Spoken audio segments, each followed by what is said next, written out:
Josh Eaton here, Ashland News. Just making this video. I thought since the police stole my camcorder and withholding it, I would just explain everything that happened at the oath ceremony. Basically, I went down there. I was pretty much invited. Scabby basically, made it pretty clear he wanted me to attend.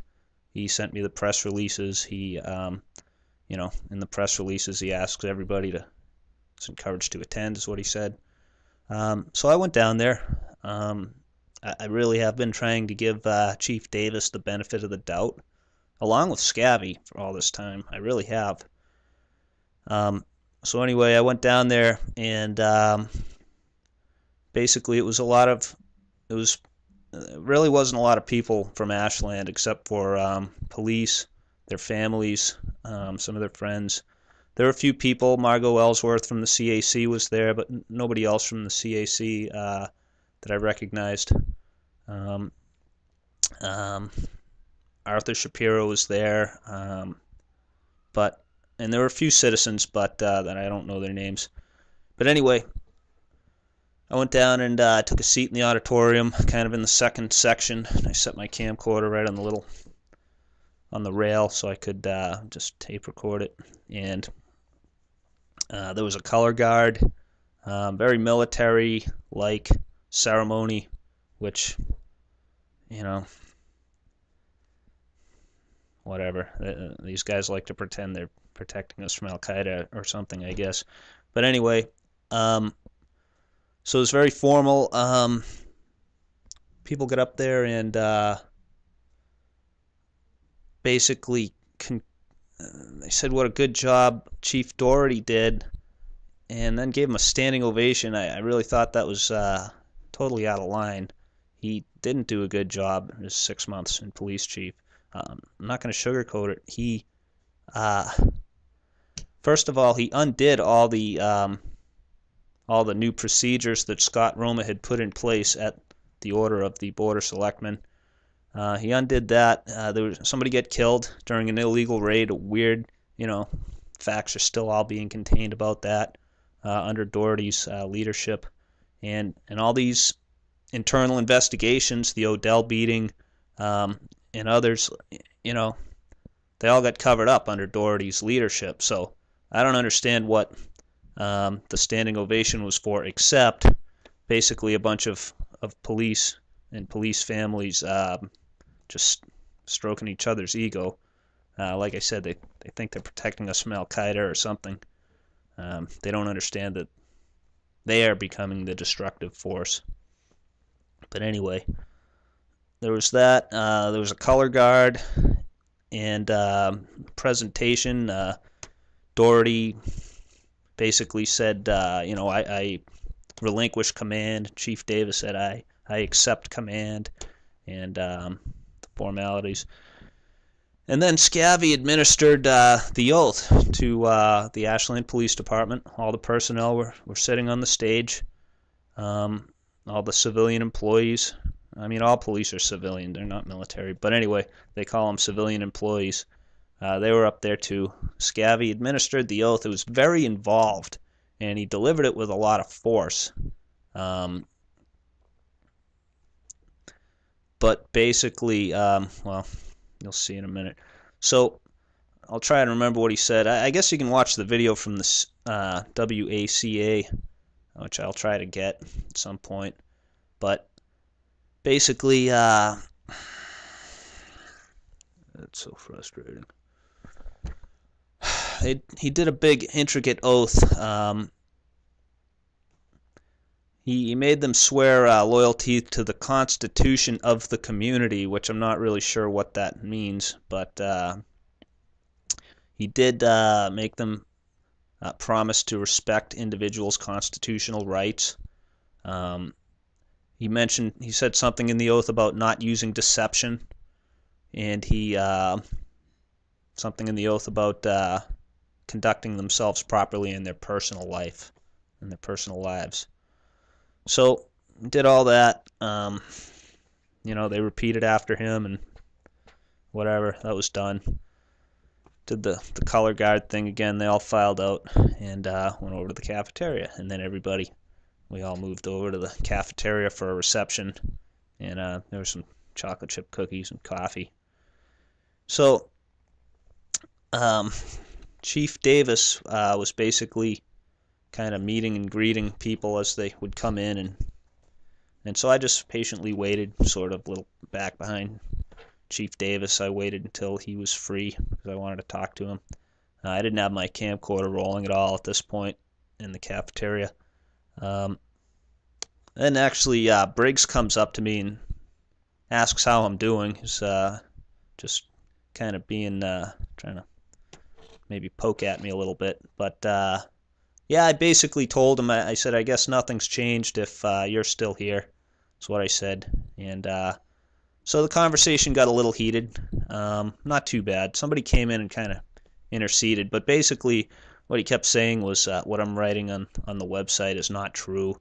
And I said, if I got something wrong, I said, you just give me the real information and I'll make the correction. Nope, wouldn't do that. But I'm a liar. He's basically calling me a liar, but he won't answer any questions. So this is all off camera at this point. So, but I mean, that's what they've been doing the whole time. It's, they spread rumors and lies by word of mouth. Like, don't tell anybody I told you this, but this is what really happened. There were 2 shots at the Stigliano shooting, not 4, and all these other lies. But basically, yeah, they call me a liar, and then but they won't release any information to prove otherwise. But they don't want me to report the facts that I have. But of course, I told Briggs, I said, just because you're withholding information doesn't mean I'm not going to report to the people. So anyway, somebody came in and kind of interceded because maybe they could see it was getting a little heated, and so they kind of distracted Briggs and kind of got him to the side. So I waited. I talked to Chief Davis, and basically he said to, I could come down and talk to him at some point. Tell him my concerns. I said, fine. So, I just pretty much hung out. Of course, I planned on opening my camcorder and asking questions to mainly Briggs. I've been trying to talk to him for months, and he won't return phone calls. He won't, make any comments. He leaks information to the Metro West Daily News. He basically tips off wanted home invaders. He's done it twice. You can check the website, scroll down a little bit, and it's down there. And he does that, but he won't release any official information to the public. So it's really unprofessional. So of course, a reporter is going to confront people and ask them questions. That's what a reporter does. And apparently, Scavvy did not expect me to do this. I don't know why he wouldn't think that I wouldn't do that. Of course I'm going to do it. If I don't do that, I don't have any integrity. So anyway, I waited until most of the people sort of left, just in case it was kind of a scene, although I didn't expect the reaction to get as bad as it did. I opened my camcorder, so I walk up to Briggs and I say, I do the formal introduction. I say, hello, Lieutenant Briggs, Josh Eaton here, Ashland News. Just like to ask you a couple of questions. And he just stared at me, didn't say anything, but basically just stared at me as if, he couldn't believe I have the nerve to do this. That's the arrogance.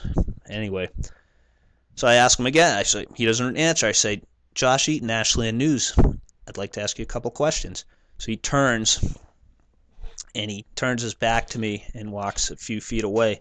And so, that was pretty disrespectful. So basically, I'll tell you what I said, word for word. I said, so, Lieutenant Briggs, how long have you been a renegade pig? And, of course, that is in reference to his belonging to the Renegade Pigs Motorcycle Club. There's a nice picture of them online here at ashlandnews.org. He didn't answer. I asked him again, and he didn't answer. And I said, do you not like to talk about that subject? And at that point, a woman said to me, I have a comment. I didn't know who she was at the time. I guess it's Mike Dion's wife. She just says to me, "I have a comment," and I said, so I turned the camera slightly. I mean, she practically got right in the middle, but I just had to turn my camera slightly to get her comment. I said, "Go ahead." She says, "Are you sure you want to hear it?" And I said, "Yeah, just whatever you want to say, go ahead." So she starts yelling at me, basically telling me I don't understand the stress going on in her life, and basically blaming me for reporting on the bad actions of her husband and others. What stress it is for her life, and she's swearing at me, and she actually shoves me, and I got it all on camera. I didn't complain about it. I'm not gonna whine and cry. I'm not gonna be like, arrest her, whatever. So I kept going. Somebody kind of led her away, and so I turned back to Briggs. I kept asking questions. I don't remember what I asked, but basically, so then Briggs, I really didn't have a lot of time at that point. Basically, Briggs flips out and says, "Get the fuck out of here." Sorry to swear. I'm just repeating what he said. He says, "Get the fuck out of here," and he shoves me. And I got that on camera, and my camera actually snapped shut at that point and stopped recording. So he shoves me again, and telling me to leave. He didn't say you're committing a crime or anything. He didn't, say we're going to arrest you for this if you don't leave. Nothing like that. So, but I'm still, like, obviously I feel a little threatened. There's, 20 guys there with guns. I mean, they all have guns. I have a camera. So, I mean, he's shoving me out, and as I'm going, I'm trying to open the camera back up to start the record button again. There's I'm not only trying to get news. That camcorder was there to protect me. That's the other half of it. So he keeps shoving me, and as I'm walking out, I get out the cafeteria into the foyer or whatever, and he's still shoving me from behind as I'm going, and he shoved me pretty hard at one point, and I just stabilized myself. I turned, I said, "Don't push me." So at that point, he basically grabbed me, knocked the camera out of my hand, and he tried to put me on the ground. He couldn't. I just stiffened up, and he wasn't saying I was under arrest or anything like that. I didn't do anything illegal. So then he basically pushed me against like a brick pier that was there, and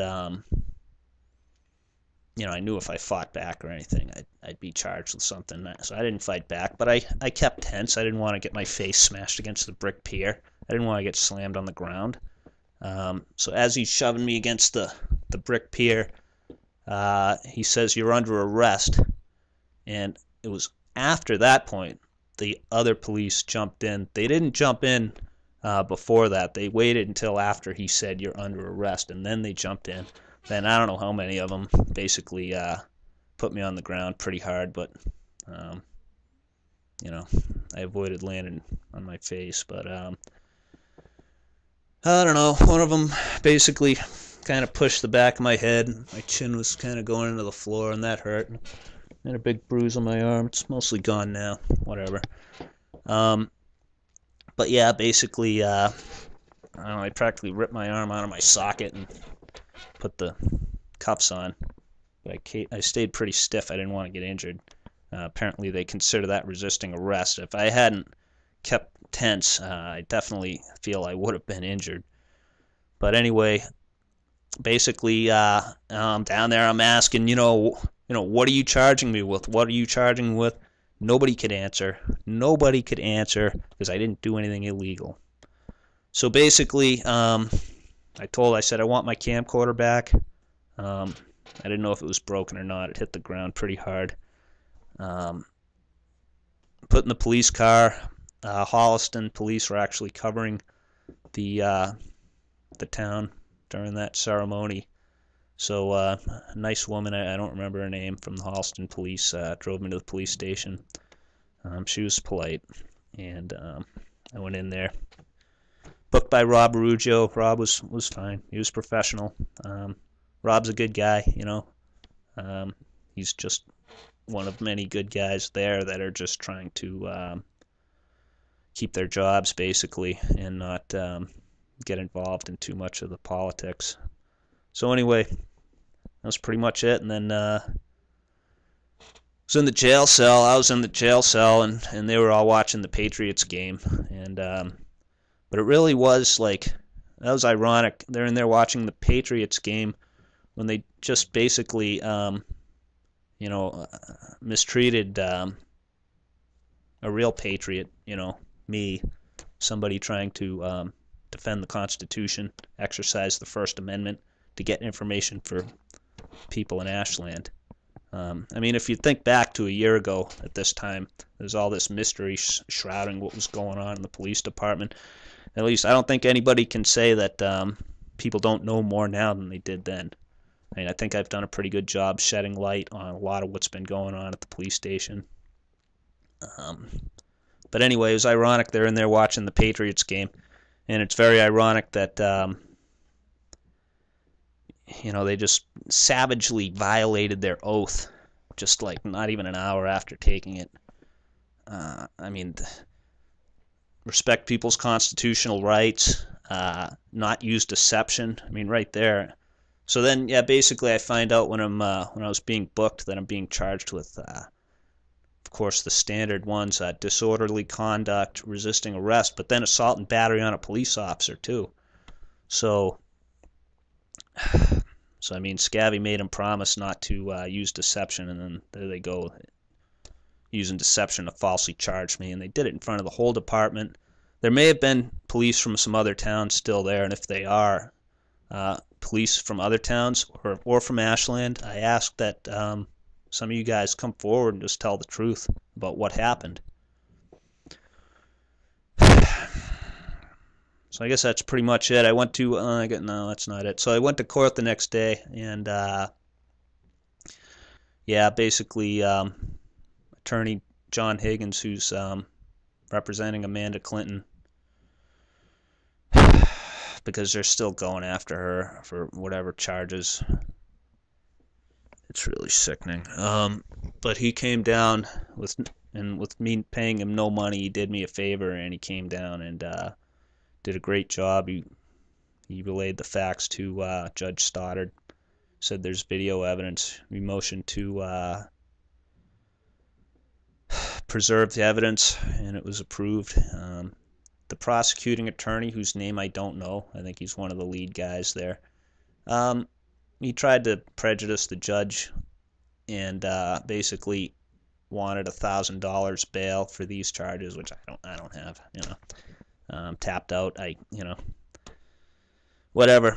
Anyway, but Judge Stoddard, no, he denied the prosecutor's request for bail. He set the bail at 0 and released me. So, and here we are. So I'll give you some more updates as things progress. Josh Eaton, Ashland News.